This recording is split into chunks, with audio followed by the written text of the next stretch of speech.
I have a red colored Camaro eluding me. I am continuing northbound on Hammer speeds 72. 619 coming northbound on Hammer. He's got a shotgun. Talk to him. 619 shots fired. Suspect is down on the ground. Copy, shots fired.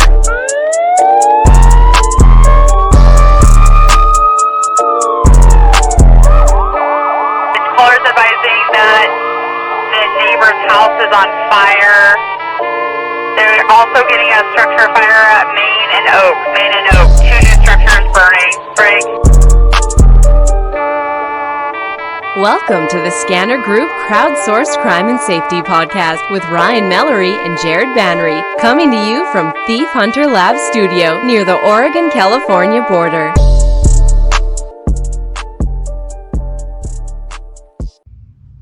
All right, welcome to the Scanner Group Crowdsourced Crime and Public Safety Podcast. I am Ryan Mallory. And I'm Jared Banry. Welcome to the show. So this week we want to go over some mugshots and some things that we do behind the scenes in Scanner Group and ThiefHunter Labs to kind of give you some insight into what's happened in the last week or so, and then also to give you insight into how that happens behind the scenes.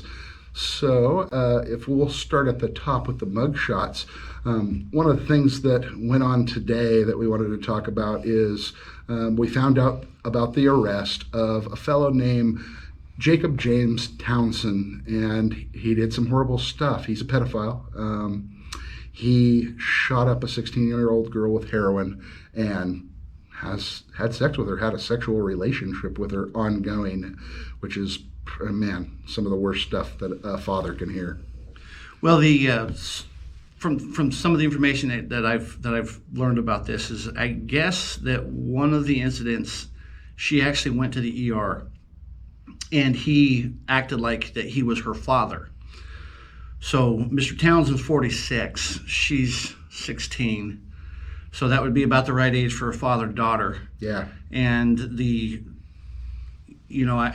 I'm going to play by the same rules on the podcast as I would if I was on Scanner Group, because I want the Scanner Group members to know that we share the similar feelings of anger. Yeah. When we see these types of reports, because I'm not much older than this guy. Yeah. And I have kids, and I coach kids at that age, and to me, I have the hardest time in the world understanding how someone could be physically attracted to a 16-year-old girl. Yeah, it makes me sick to my stomach. I've been a team mentor, and I have 3 kids, and they're all grown now. But we had slumber parties. My wife was a Girl Scout leader. All of those things, I could not bring myself to think about little girls in a sexual nature. But then to add one of the strongest drugs, sometimes laced with fentanyl, that he could shoot her up with that to have his jollies or whatever he had going on there. That 16-year-old girl would not have been introduced to heroin and methamphetamine. No, it's a lot of your predators, when they're using a drug to hunt their prey, yeah, they'll use the type of drug because the heroin is a suppressant. It suppresses the system. And it will cause you to go on the nod. It will actually make you go to sleep. And so, in a small way, was this girl aware what was going on? These are details that we're not going to know, and these are details that we're not going to have. And did the addiction did she become addicted to this drug in with the relationship that she had with him? Yeah. And was he not using this drug? I'll supply you if you supply me type of a relationship. And that's what makes it even more disgusting. I wouldn't want to be a juror on this one. I'm not sure the attorneys would allow it.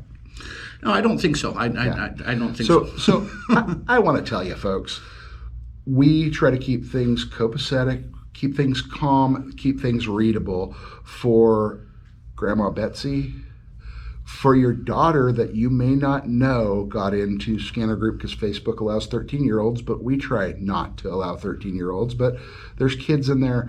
There's people that, they just can't handle hearing the death threats and those kind of things.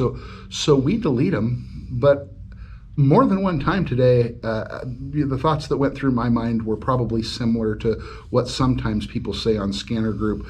We're actually kind of sorry we have to delete those things, but we don't want to entice any vigilante justice, and we all need to vent. So it's just best that we go out and kick the can, discuss it together, and find out what the hell we're going to do about all of these pedophiles taking our children, with hashtag Save Our Children being a huge buzz across the internet. That's great that we have a hashtag, folks, but what kind of legislation are we going to push towards our politicians to make that different? Pretty important. If we can scroll up a little bit on the monitor, and folks, we have a monitor here. We look at some of the things down a little bit to the next round. We have a monitor here. We look at the stuff, and then you get to see it behind us or sometimes in front of us, depending on how good our video editing is.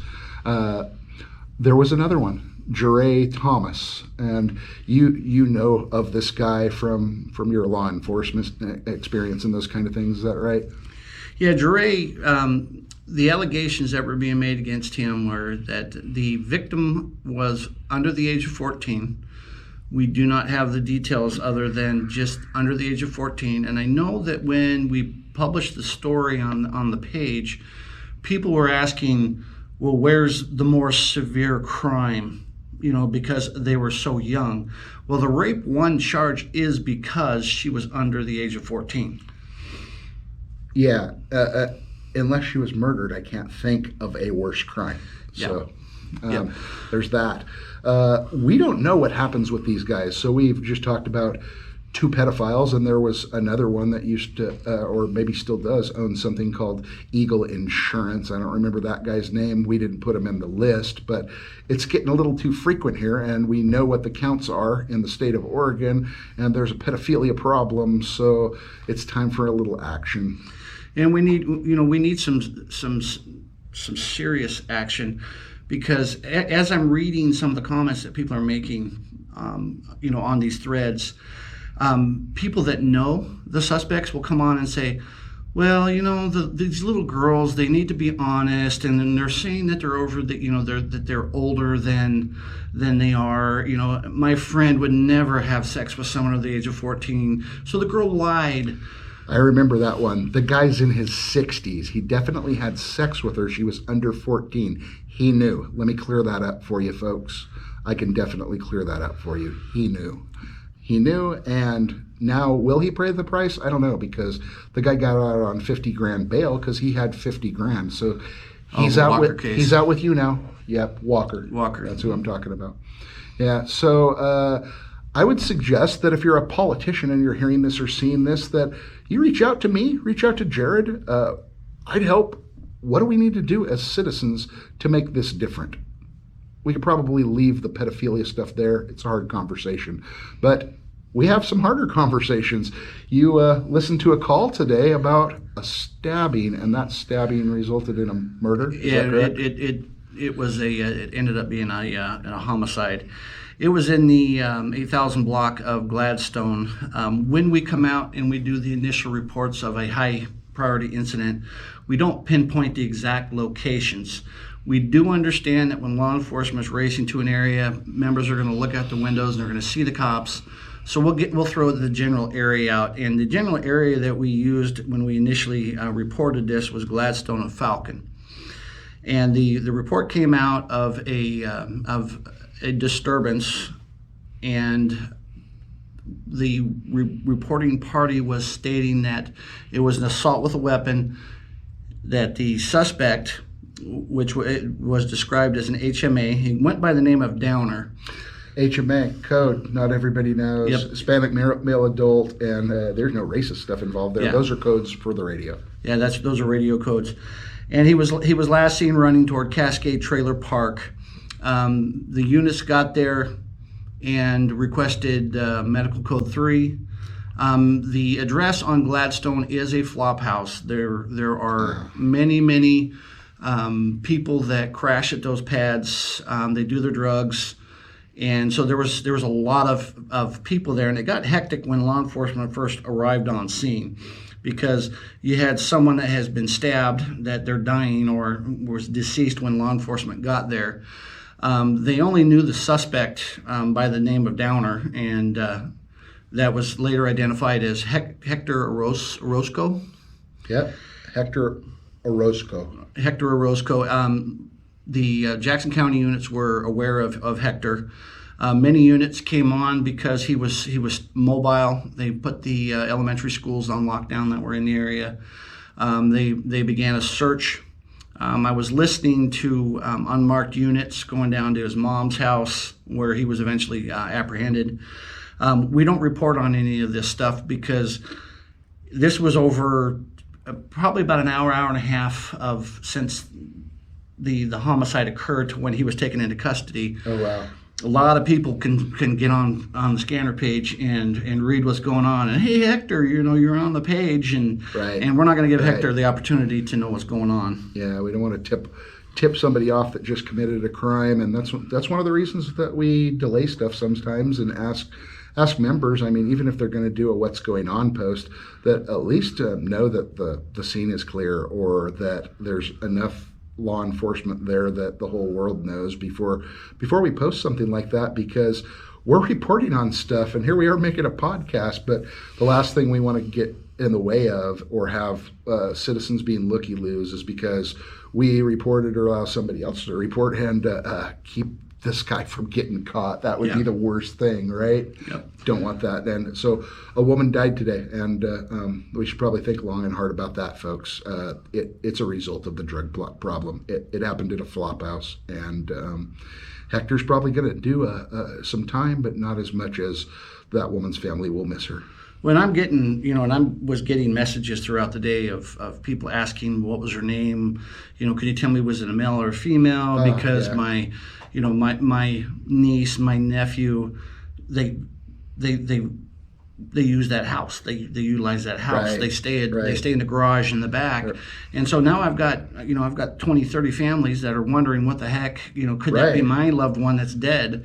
And I can't answer the question because all I have is what comes across the scanner. And trust me on this, you don't want to find out you lost a family member on Facebook or by message from us. Wait for the police to give you that information if it's going to happen. You don't want to find out that way, and we try to make sure people don't find out that way because it's not the best way to know. Well, what makes it nice when law enforcement, I should say there's nothing nice about your loved one is deceased. Sure. Or your loved one's been in a traffic accident.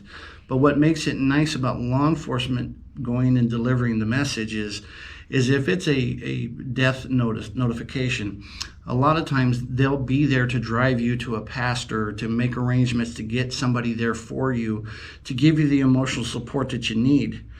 Not, I got on the scanner page, I look, oh my gosh, it's a fatal and that's my husband's car. I'm alone in the house and my husband's dead. Yeah, we're nice guys. We comfort you, but you know what? We're in a Facebook message. That's not the same as having people with you when you find something like that out. And shouldn't happen that way. So we try to stay away from that. I don't know about Hector's record. Did you get a chance to see anything about him?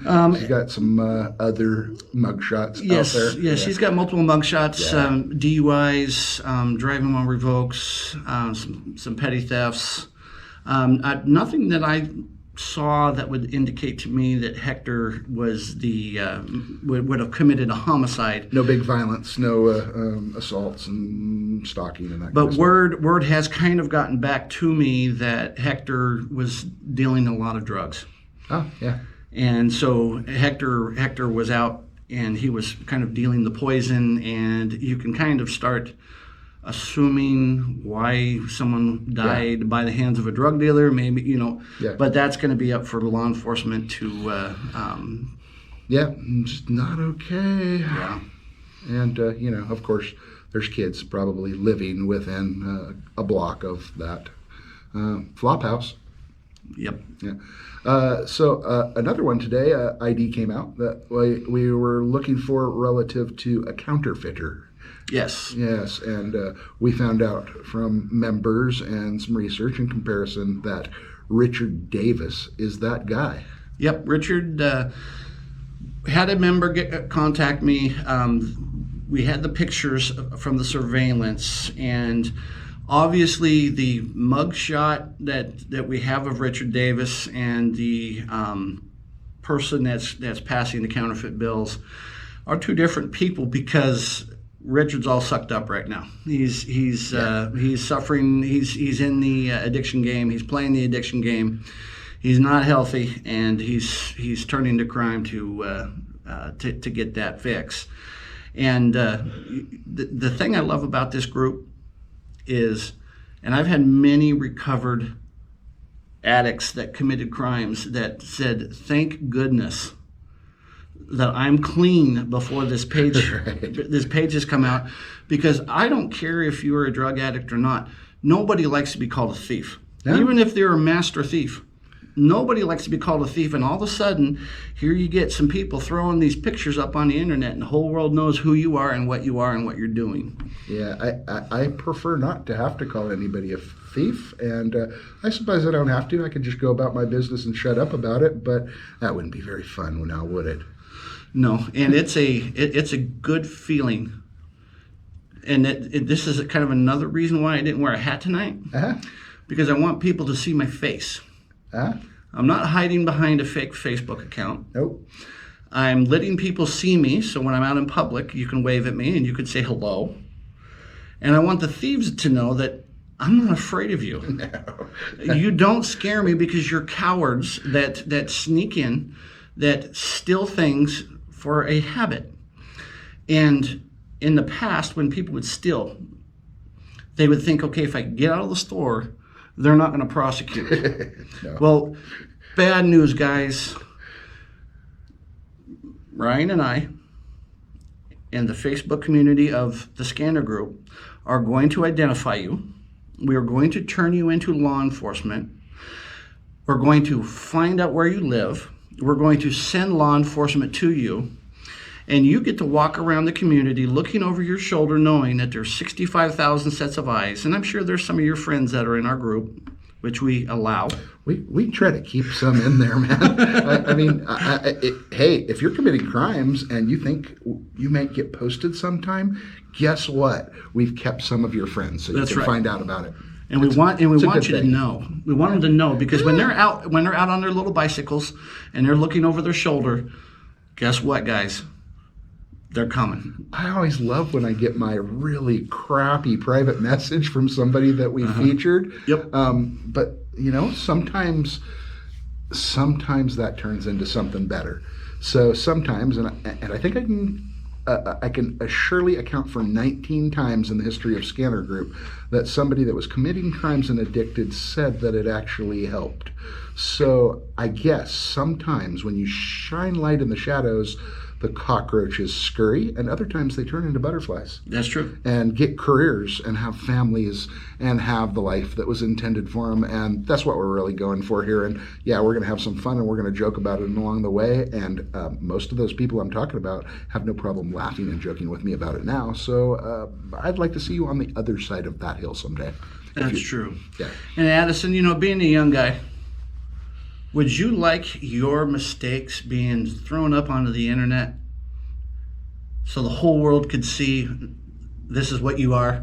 It would help you change, but preferably not. Yeah. You don't have anything that I can feature, but I got nothing you can feature for sure, but no, thank you. Not fun. And I got in trouble once as a kid, and family, friends, people knowing about that was embarrassing to me and made me never want to do anything like that ever again. And that was a high school party foul. So I guess I kind of understand what the effect of that could be for people. It just depends if they want to step forward, believe in themselves, and move on with things, for sure. I wanted to talk a little, before we get into the last one, which was a hit and run, I wanted to talk a little bit about what happens when we post somebody, and that could be surveillance. It could be that we've, like a hit and run. I shared Medford Police's post about a hit and run, and they were trying to figure out who the guy was. Wherever that comes from, whether that be an agency or a member or a member that shares one of their friends' posts that isn't even on Scanner Group, that got ripped off or had some kind of crime problem, we collect what we can and we post it. Sometimes if there's a video, we might take some clips out of it. Sometimes I do some Photoshop work, and when I say Photoshop work, I don't change the photo. I might adjust the lighting, contrast, brightness, shadows, but no stretching, no touch up or anything like that, because it needs to stay pure. We're not collecting probable cause evidence. We're painting the picture of whatever probable cause evidence should be there, and then the police do the part that actually maybe gets them convicted, and a district attorney possibly. So sometimes we do panel comparisons, and you'll see some here on the screen behind us, and that's, hey, we're going to go check out, see if there's a Facebook account, prior mugshots for that name if we get a tip. The prior mugshots thing is gold, because when you see 20 or 30 mugshots, you don't know that you have the right guy, but you might be onto something. Yeah. But often, Facebook profile pictures or friends or relatives that have pictures of you at a family event 2-3 years ago that you forgot about. If you're committing crimes and you're on video or somebody gets a picture of you, we do a nice little panel and line up some photos and compare them around between me and Jared and maybe a couple of other admins sometimes.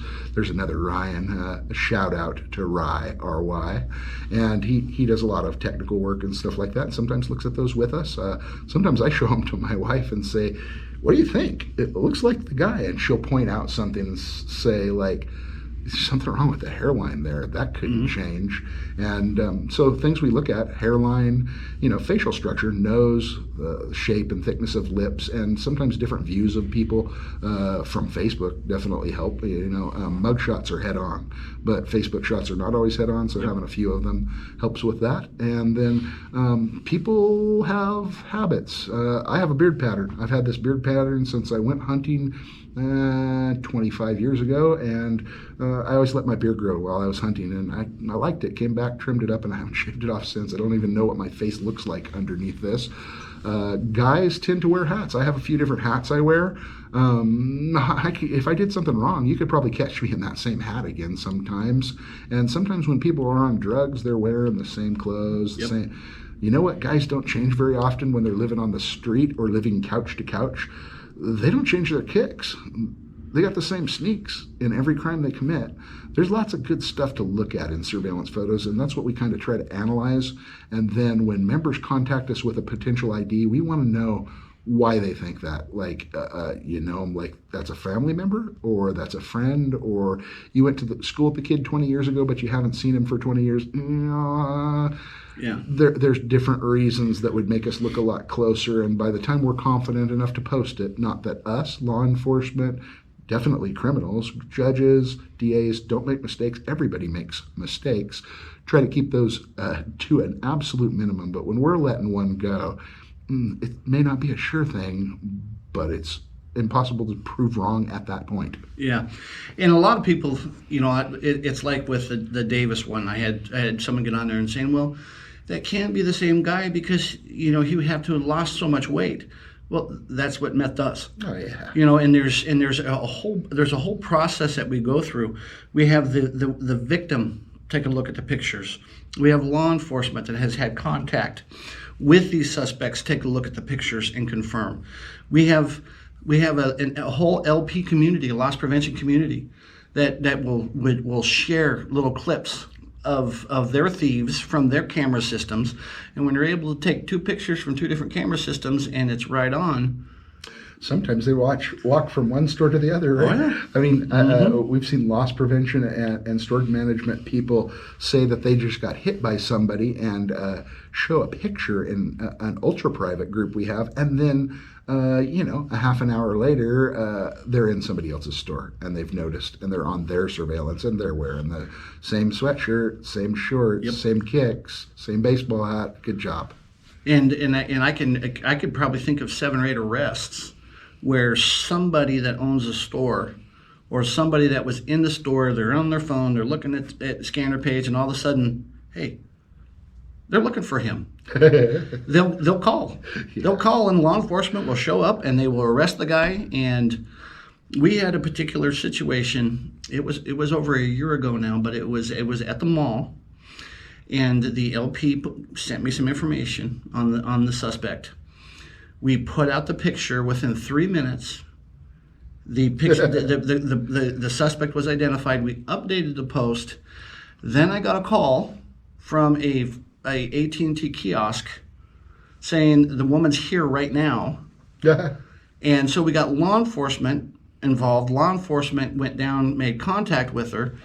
The people at the kiosk took a picture of the suspect. I sent a picture of the suspect to the LP, and the LP goes, "That's my shirt that she stole."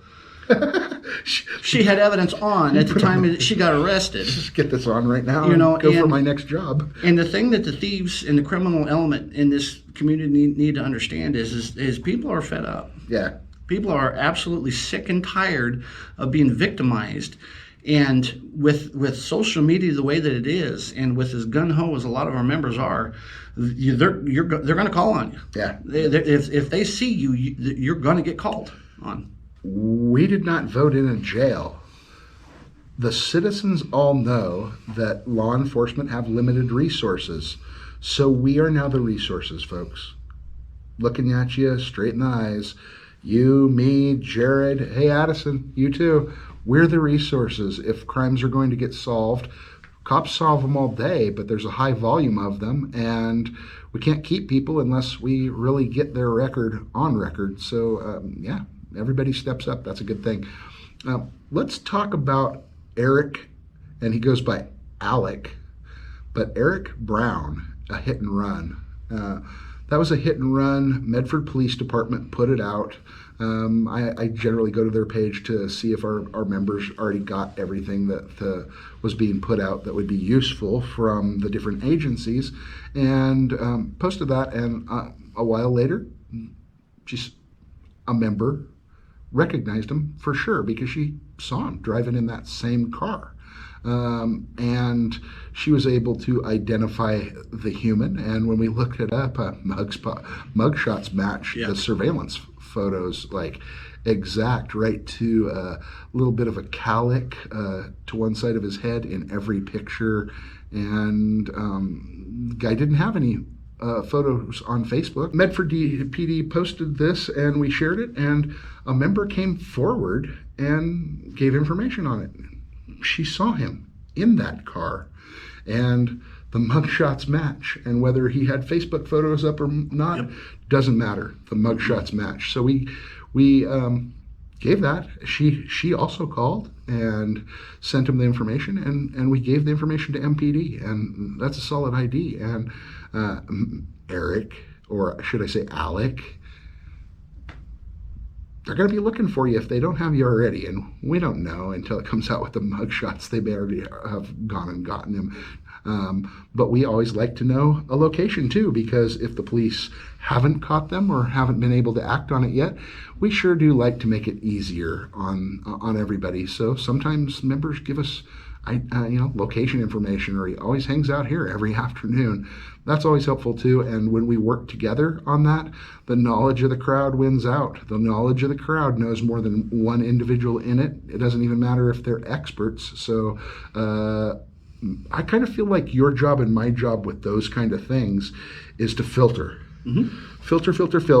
Sometimes we get members that are flipping through mugshots trying to find people that look like them, and they give us 3 guys that look like them, but it's not the guy because there's a feature off or something like that. So look really close at ears and hairlines, and tattoos are a big thing. Let's talk about tattoos. Tattoos are absolutely amazing tools.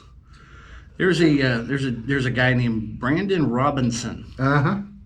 And when the COVID thing came out, and Brandon was the first to really utilize the mask.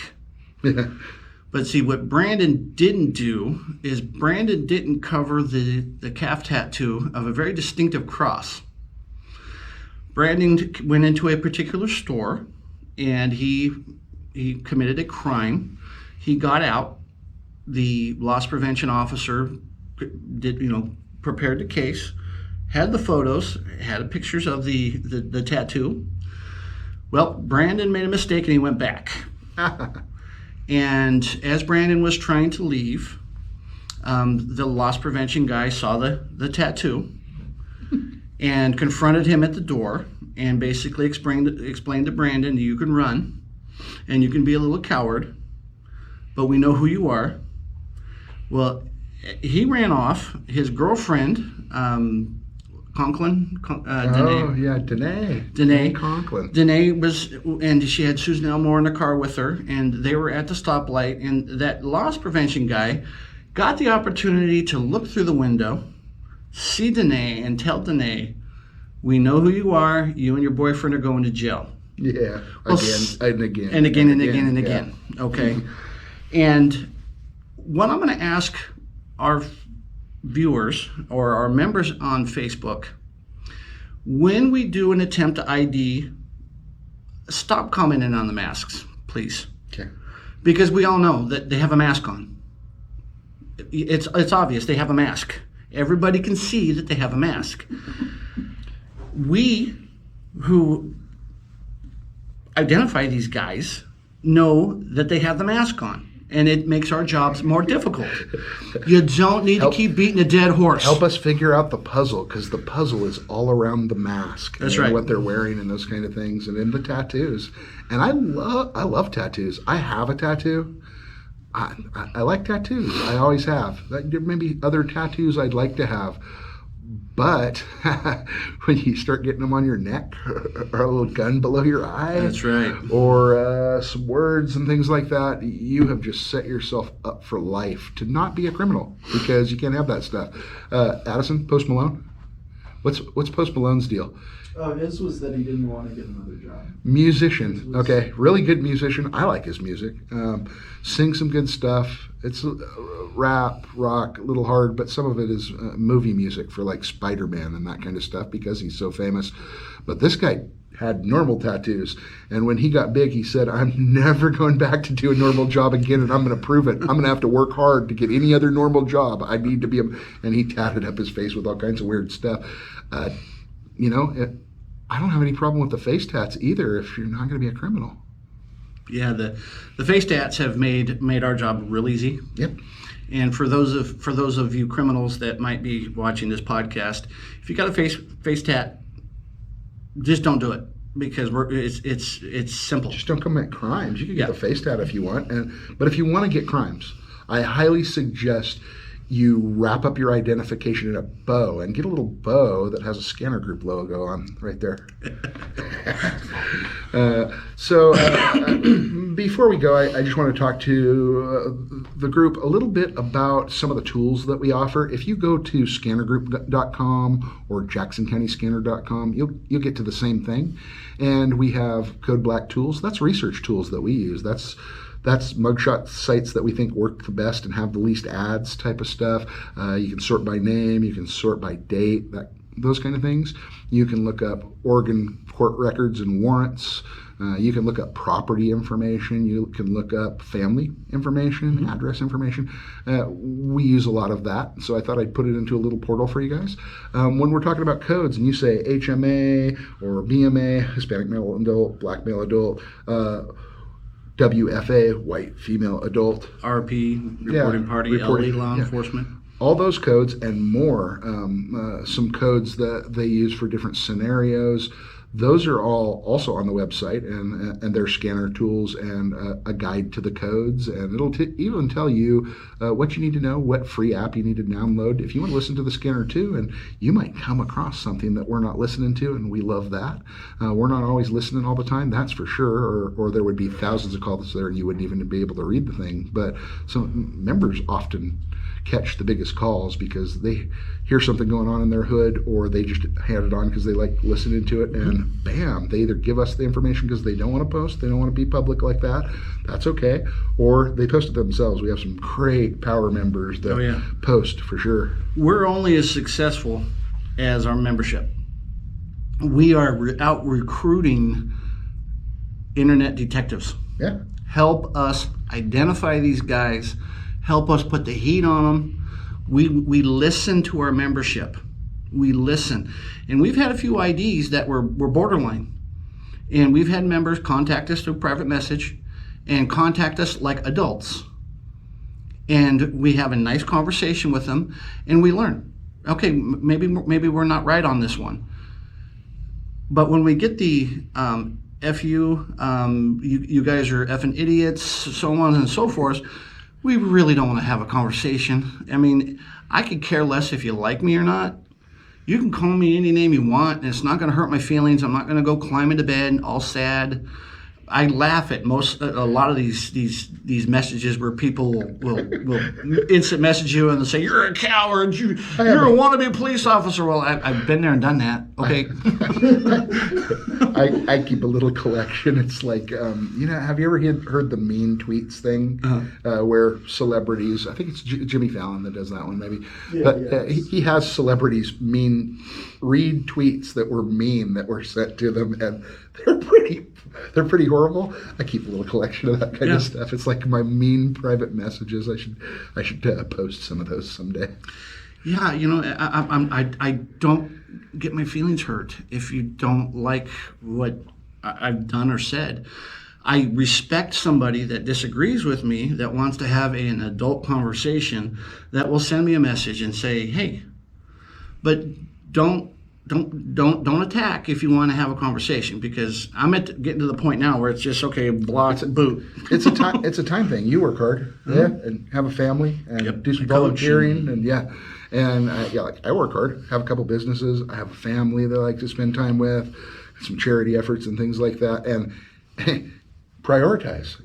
I'm picking where you put yourself in that list, because I love to help people, love to help the public. When there's a crime, I like that. See if we can help bring some justice to it and some comfort to the victims, even if the victim is an LP, because being an LP is a hard job. Sometimes we have LPs that have a hard day and they get hit or something like that. I want to help people, but if you're going to communicate in that way, man, you start backing way out here on the priority list until I kind of do an exit stage left. Yep, and again, we're in a political season. Let's keep the politics off the page. Yeah. The page, on this page, we cater to our liberal friends, our conservative friends, our independents, our libertarians. We're not here to bash somebody. Yeah, and if you don't give a crap about politics, great, you're welcome there, and you're definitely not going to talk politics there for sure. And we have the public dumpster called Wars for that for sure. Sorry, Wars folks, but it's a dumpster, right? Yeah. Let's be real here. So public safety lately, I noticed there have been still some house smoke fire type stuff going on, and definitely some DUI calls lately. There was a guy by Ram in that big shopping area, Ram restaurant, and the guy was in his truck, and not only could he not navigate the parking lot, he could not navigate the roundabout. So he just came back in the parking lot, and that's where they had a talk with him. Man, if you can't find your way out of the parking lot, get the hell off the road. You're going to kill somebody. We don't want that. Yep. No, we've the DUIs are definitely on the incline. We're getting into the holiday season. Yeah, the holiday season, and I think a little bit of COVID depression, and now fire depression. And 2020 is a rough year, and if you graduated in 2020, I feel so bad for you, but it's kind of a year that folks are going to want to forget. I'm hoping the holidays make it better than a forgettable year for folks. Well, I really hope before 2021 comes around, though, that we get to see a trailer of it. Yeah. To get an idea of what it's going to be like, because I don't know if I want to go. I thought 2020 Christmas was canceled. Yeah, was it canceled? I tell you. I think the highlight reel from that would mostly be a blooper reel. Oh my gosh. All right, we're back, and we are with retired Police Chief Randy Sparacino, and he's come to talk to us a little bit, and we've heard an awful lot of good things about you over the years.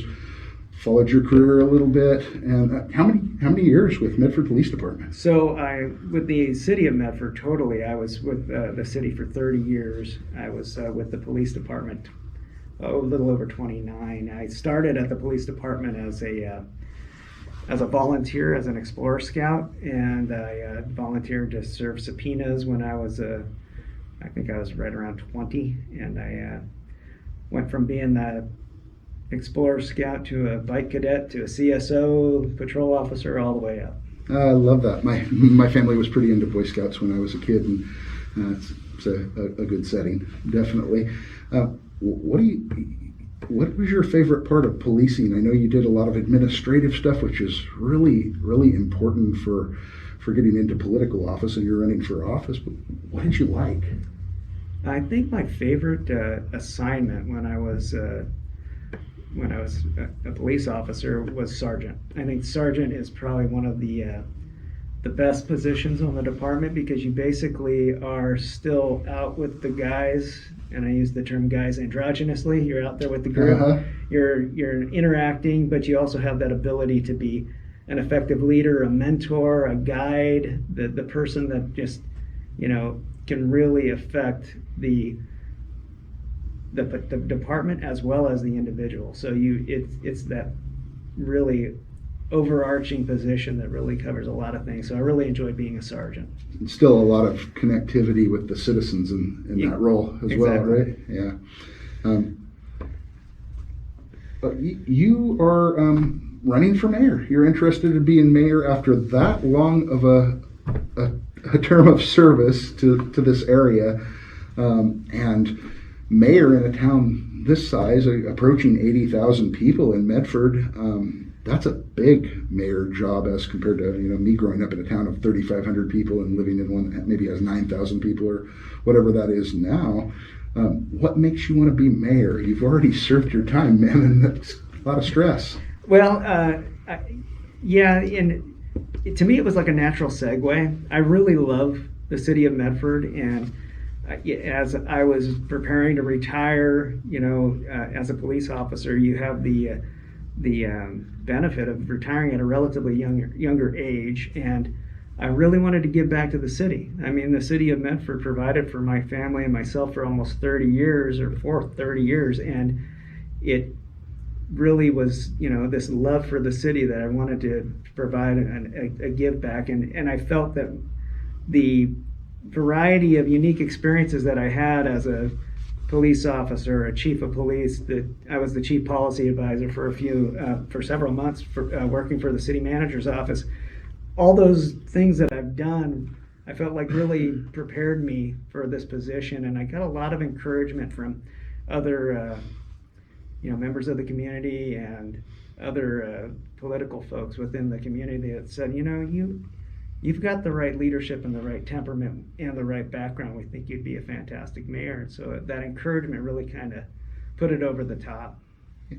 We hadn't met before. You probably heard of Scanner Group, and we definitely read about you, knew about you. And one of the reasons I wanted to reach out for you may have something to do with those things that people encouraged you to run for office for. But most guys, gals, if you ask lots of people about them, you're going to find a couple of people that are annoyed at, why does everybody like you, man? It seems like you've treated people really well, and the citizens need to be treated well. And from a political role, that's more important than ever now. Well, I think for me, one of the things that I really strive to do as a leader in our organization was to be respectful and to encourage my subordinates to be part of solutions, part of the ideas, part of the collaboration. One of my tenets as chief was to be collaborative. And good ideas can come from anywhere. And I've been saying that within my campaign. I mean, that is something that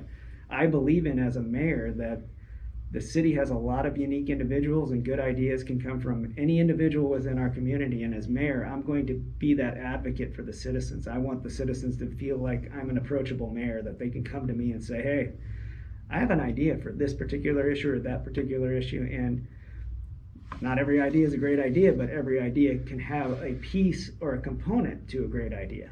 Yeah, definitely.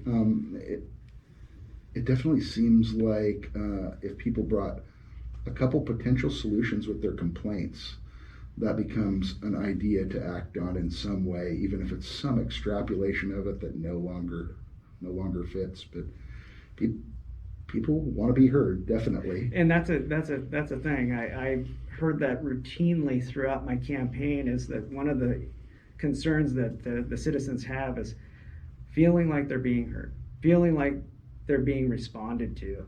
You know, that when you call your elected official, you'd like or expect some type of communication back, and that's one of the things that I want to ensure happens. Yeah, makes sense. Yeah, that's one of the things we're doing here. Jared and I are around each other sometimes, and I'm definitely around Addison sometimes, but we're wearing masks today, and that's unusual for a podcast. But we have Randy that's running for office, and we don't want to potentially elect a mayor that's going to be sick. We don't want to pass anything around, and because of a podcast and filming on a certain kind of camera and meeting three, we have to sit a little bit closer together. So if I happen to cough, I don't want that to be your problem later.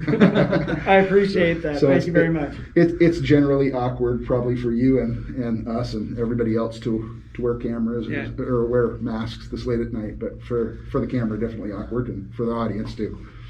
Now, Chief, when you being the chief of police and serving the city of Medford in a law enforcement capacity, how do you see the difference in leading as a mayor and leading as a chief? I think leadership experience is universal, and as a leader, if you have the right characteristics and the right leadership qualities, those leadership qualities are across the board.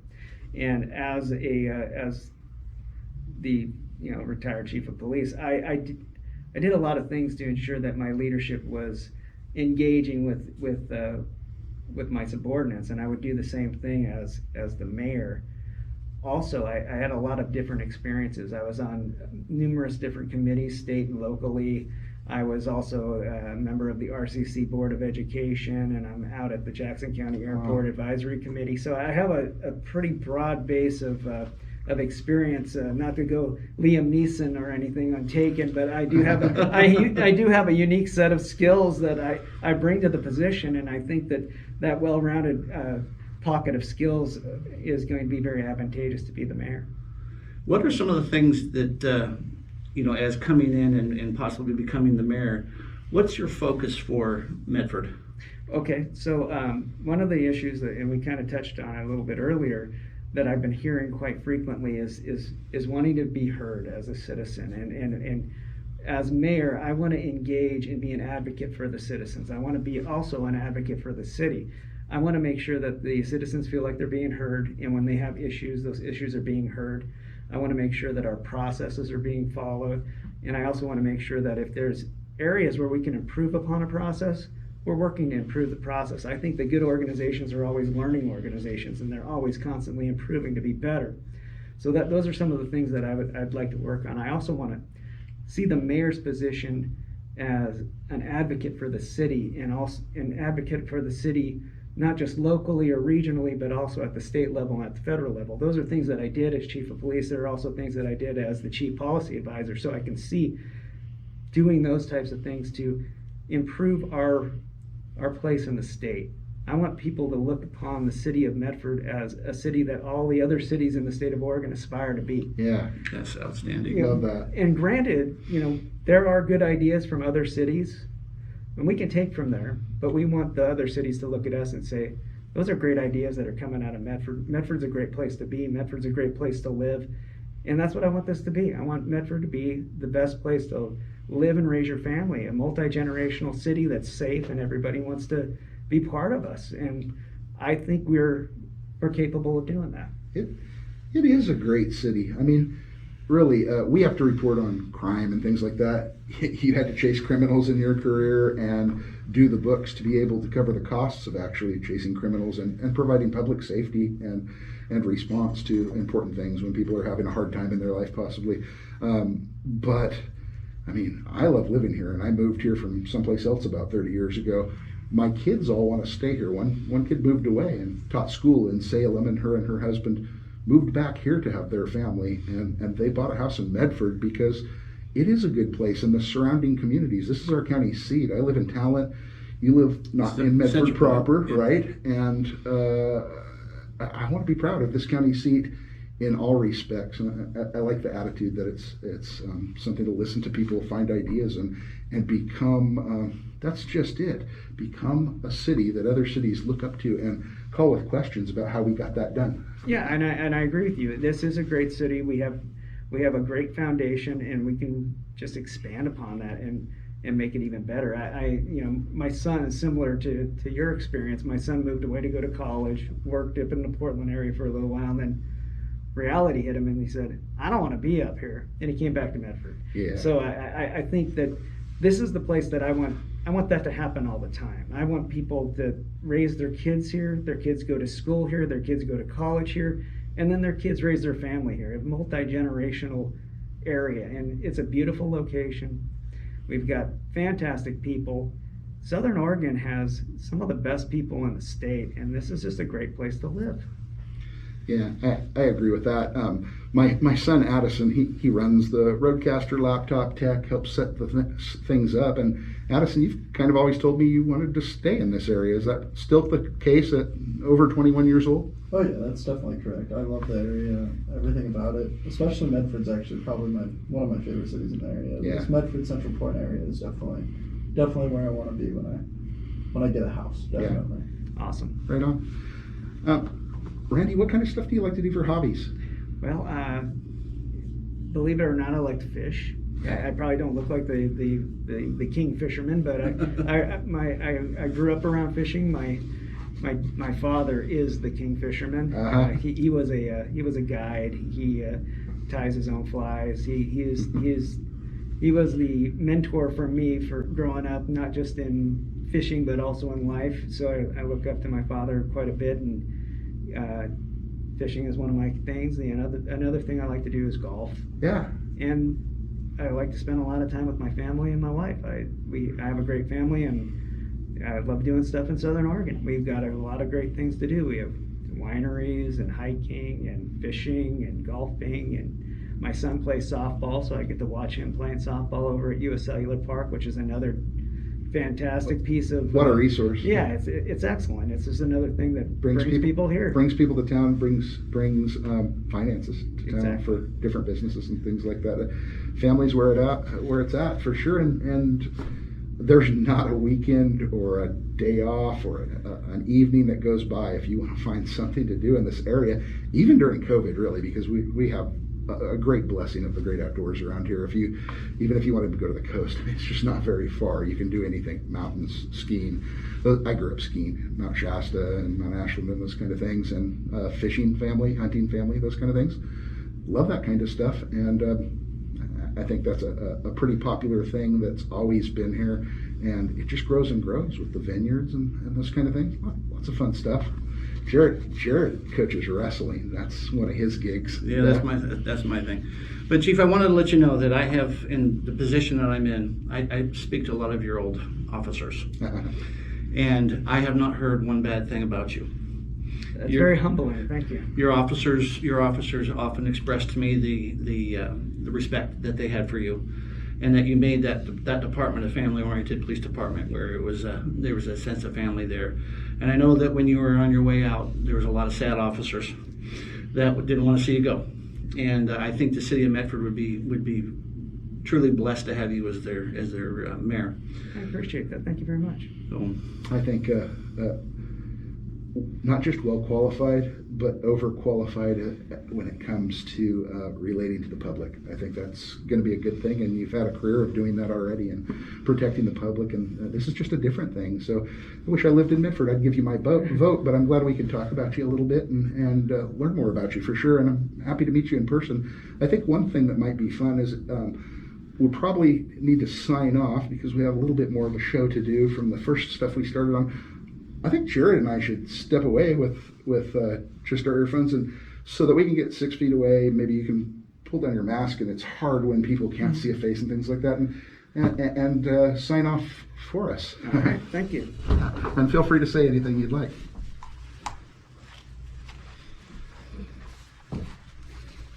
Thank you guys. Thank you for having me. I really appreciate the fact that you were able to have me in a different venue as opposed to some of the other interviews. This is more of an opportunity for the citizens to get to know Randy Sparacino as the person rather than Randy Sparacino as the candidate.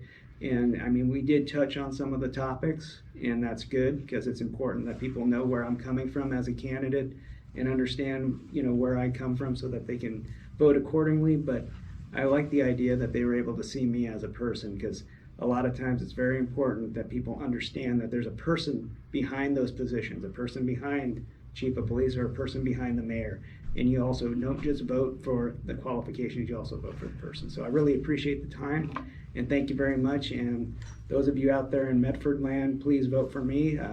It's coming quick. Be sure you check out your voter's pamphlet, understand the qualifications of your candidates that you're looking at, and choose wisely and turn your ballots in on November 3rd. Thank you very much. Get out there and vote, folks. And Randy Sparacino for mayor. Thank you, sir. Thank you.